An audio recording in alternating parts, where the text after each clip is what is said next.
guy get hit? Yeah, he's missing a leg, and the other one is all, like, I don't know if his pants are the only thing holding him on or what. His foot there and stuff on this side, part of his leg is on this side. He's a mess. But he's still alive. He's still alive? In a remote area of western Nevada, railroad workers call the local sheriff's department to report a dismembered body lying in the jagged rocks alongside the tracks. The treacherous desert terrain forces the responding deputy to ride the train back to the location of the sighting, roughly a mile from the nearest highway. When he finds the man miraculously conscious despite catastrophic injuries, he'll have to do everything in his power to keep him alive as the sun sets on this desolate landscape. It's early evening on April 7, 2024, when the Churchill County Sheriff's Department receives a call from the train operators in an outlying area. Sheriff's office? Yes, ma'am. Hi, this is Hyman with Union Pacific Railroad. I was calling because I had a train crew report a individual that's laying down on our right-of-way.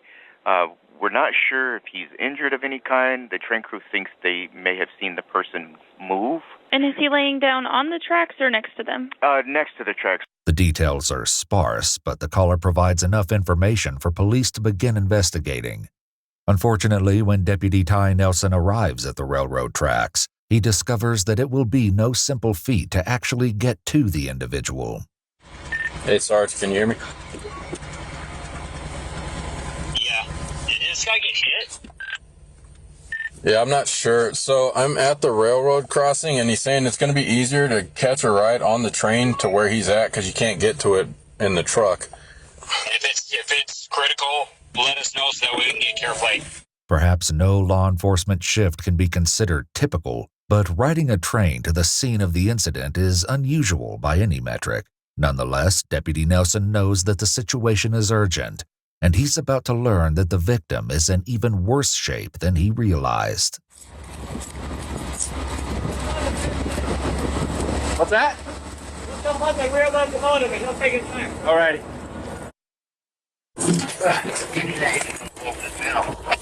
Yeah.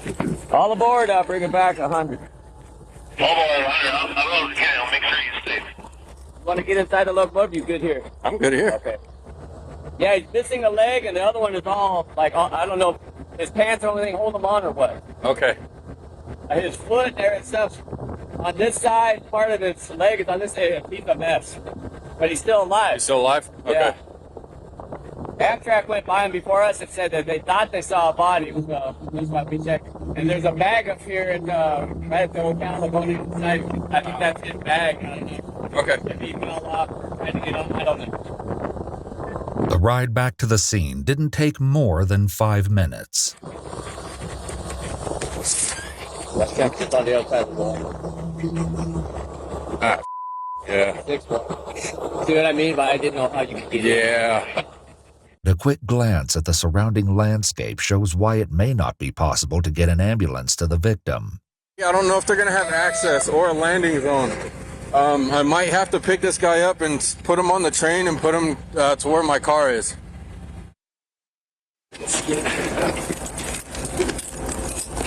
Sir, can you hear me?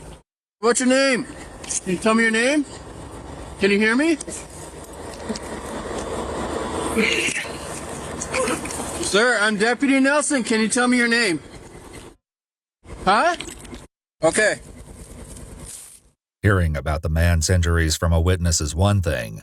Seeing them up close is quite another. It's quickly clear to Deputy Nelson that he must take decisive measures.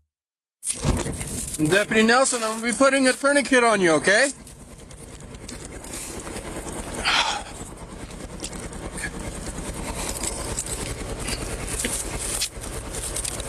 What's your name?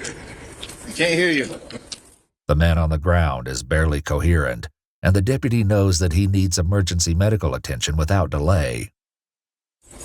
Do you have a phone that you can get signal? Yeah. Can you let them know I'm Deputy Nelson?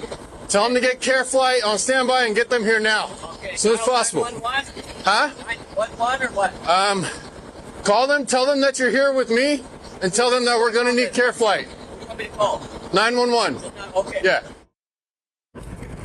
Tell them I have a double amputee. Okay.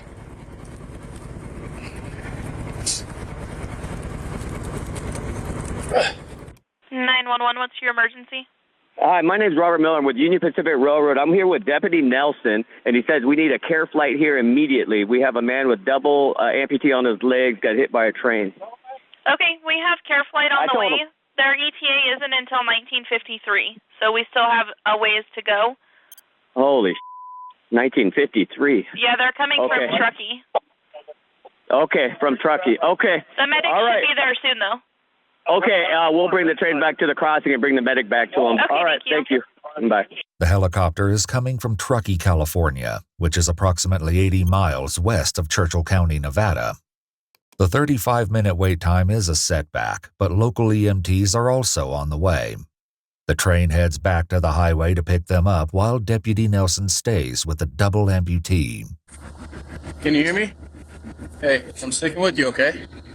Stay with me, okay? I'm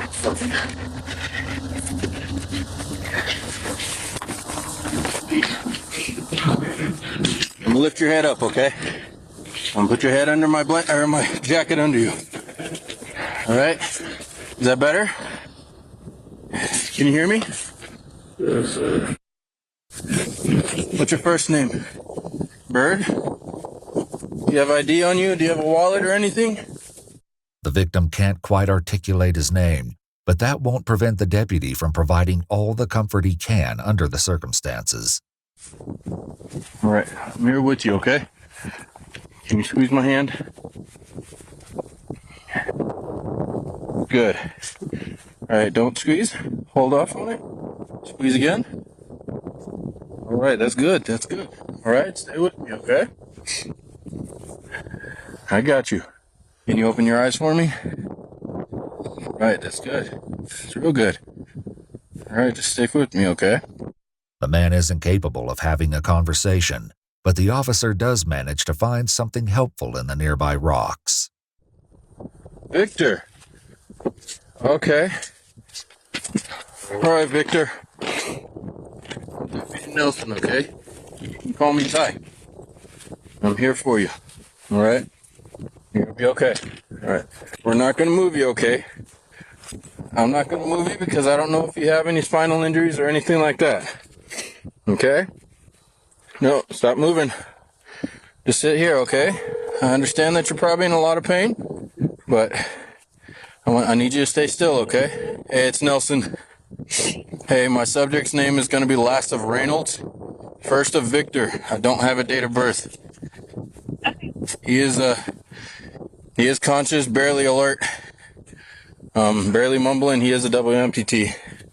Okay, I advise the medic. Okay. I'm not going to move him. I don't know if he has any back or spinal injuries. He is breathing, though. Okay. All right. It's not clear how aware Victor is of what's happening around him, but it must surely be a comfort that he's no longer spending what might have been his final moments lying alone in the drift of rocks beside the railroad tracks. As for Deputy Nelson, he does his best to keep Victor still while being mindful of his agony. Your back is hurting?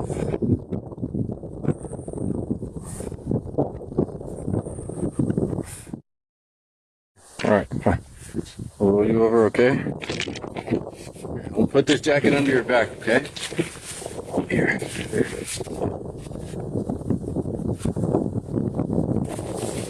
All right, stay right there. Here, you can roll back over. I got my jacket under your back, okay, if you want to lay on my jacket. All right? Oh, stop trying to move. Victor, I need you to stop moving, okay? I'm not going anywhere, okay? We have paramedics on their way. Medics have indeed arrived at the railroad crossing, and they too will have to ride the train back to the scene of the grisly accident. Can you still squeeze my hand? Can you open your hand all the way? Can you open your hand all the way? All right, squeeze it. There you go. Good job. Good job, Victor.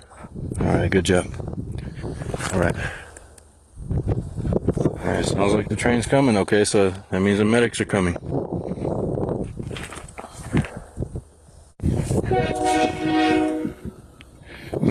right, let's let the medics get here. Let's see what we can do, and then we'll go from there.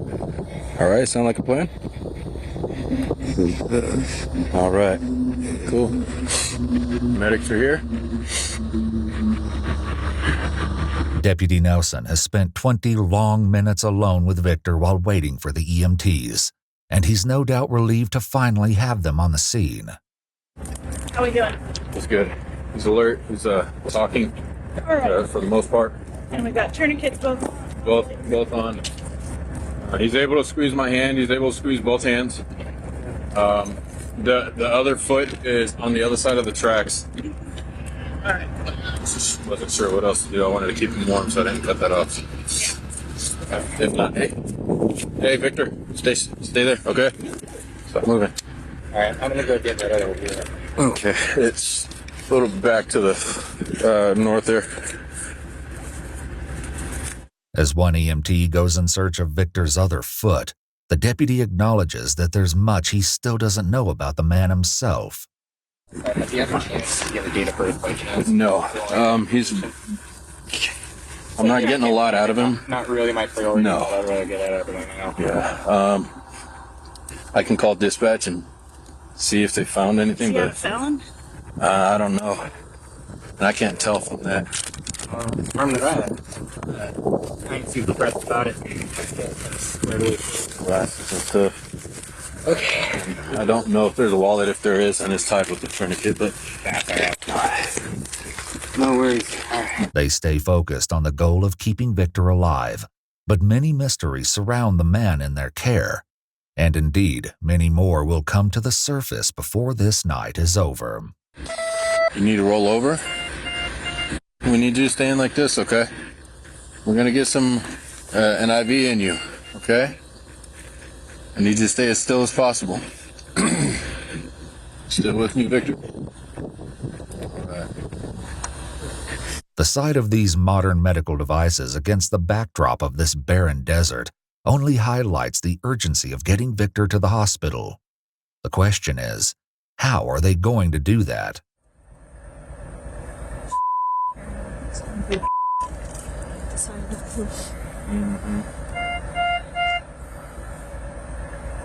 On the stretcher? Huh? Are we putting him on the stretcher and taking him over? Okay. It's gonna be a blanket. I got him. Eyes are still opening. Hands are moving. Neither Deputy Nelson nor the EMT can disguise their doubts about that prospect, but there is hope on the horizon as the care flight helicopter finally arrives on the scene. It looks like he's going up to the crossing. We might go up there and try to get his attention. He didn't see us as we went by. I'm sure he saw you. I don't know. Yeah, he's probably trying to find a landing spot. Just trying to find a place to land that's safe. Yeah, so... Yeah, I don't, we might have to do with him like Keep we your did. arm right there. There it goes. Flow Got better? flow. Yeah, I just keep that arm straight. Hey, Victor, keep your arm straight right there, okay? Don't move it.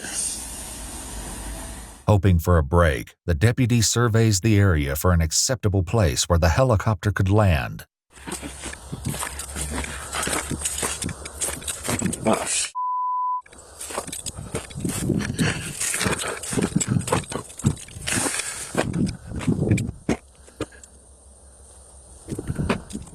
Sucks.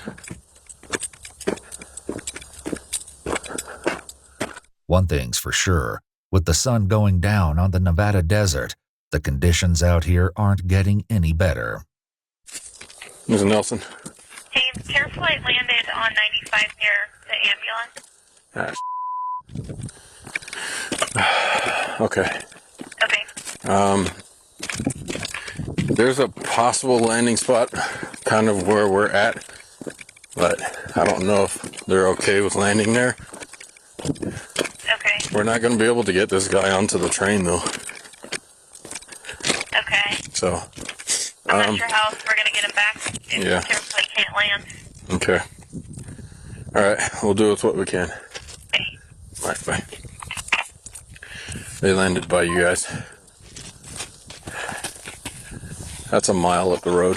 The lack of good options forces Deputy Nelson to prepare for what will be an extremely grueling task. If you guys are down with it, I'm willing to carry him.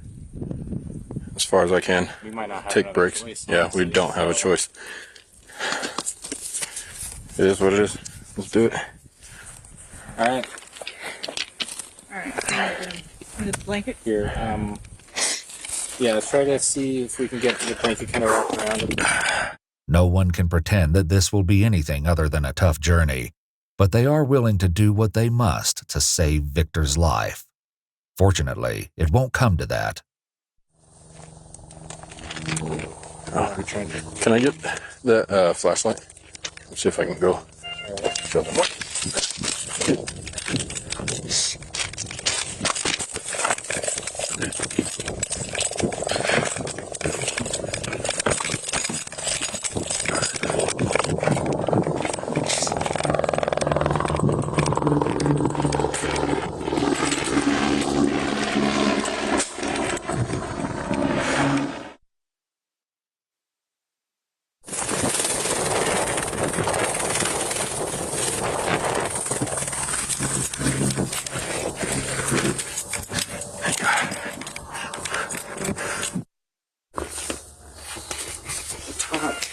All right, Victor, I need you to roll towards the deputy over here, all right? Attaboy. All right. Not a whole lot. Not a whole lot. Yeah. All right, so our plan is to use the blanket as kind of just a sheet and just like drag him up to the... Yeah, it's kind of the plan. Do you guys want to take his limbs with you now, or do you want to come back for him? No. In a night filled with unpleasant questions, this won't be the last. What was the deal with the dog in the backpack? I have no idea. I haven't established that part yet. Fair enough. I think so. Deputy Nelson arrived at the railroad tracks that evening with very little information, knowing only that it was a welfare check on a, quote, male subject laying down next to the railroad tracks and possibly a backpack with a deceased dog inside. Police take Victor's backpack from the scene and photograph it, but there's no further explanation of its origin or its unsettling contents. Appreciate it. Thank you for landing here. Oh, man. You should take it back on the street. No. I don't think that would have been... Those are some steep steps. Victor's lonely nightmare by the railroad tracks is finally over, and now it's time for Deputy Nelson and the EMTs to climb those steps one final time for the ride back. Everyone's on board, clear red zone, BW1. But thirsty, want water? Not at the moment, thank you though. Sure. I'll take one. Hydrate or dihydrate. Thank you. I want to start tomorrow night. Yeah. The night may still be young, but it's not one that Deputy Nelson is likely to forget, nor is he quite done. There are still many unanswered questions about what exactly happened here. Unfortunately, finding those answers won't be easy. The Union Pacific guy who was on the train told me that it was possibly 2 trains before him. Stated that there was an Amtrak train that had noticed the guy on the side of the tracks, and they reported it to Union Pacific, and then Union Pacific called us. So he was assuming that it was the train before Amtrak. My guess is this guy probably was somewhere in the consist of the train and jumped off or fell off or something, so probably won't have any images of it, but they'll be able to tell you which train it was. Unfortunately, narrowing down the correct train may be even more difficult than that. I've had stuff like this where somebody got their leg cut off and they were there for a solid 24 hours. Mm-hmm. Trains went by and nobody saw them. So this could be something completely different than what we're all thinking. So just a suggestion, if this is something where maybe you could talk to him tomorrow, get more info, it'd probably save you a lot of spinning your wheels. Okay. The idea that Victor might have suffered that long without assistance is nearly unthinkable. And unfortunately, the police report does not provide a definitive answer as to when he was struck. He was transported by care flight to Reno, Nevada, thus bringing Churchill County's involvement in the case to an end.